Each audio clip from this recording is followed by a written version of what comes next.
We've made a lot of records in nightclubs, especially in California, at the famous Lighthouse in Hermosa Beach, and at the Jazz Workshop in San Francisco. And the reason we selected those rooms were because the audiences were so hip that we could, just play what we want to play without being bothered, and everybody dug it, you see. We've never made a live album in New York because for some reason we have never really felt the kind of thing that we wanted to feel from the audience, which has nothing to do with acceptance, applause, or appreciation. It's the atmosphere.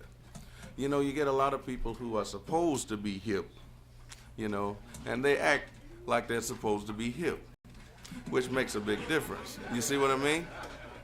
Now, we have especially been impressed with the audience here at the matinee performance at the Village Vanguard. We think that this is the kind of audience that is the real jazz audience.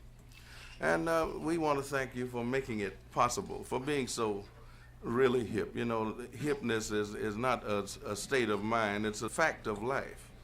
You see what I mean? You don't decide you're hip. It just happens that way. You see what I mean?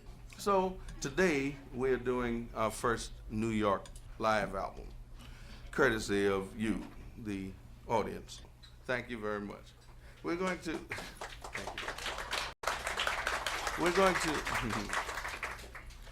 to play now one of our new pieces. This one has two different characteristics, two different feelings, a sort of schizophrenic type thing.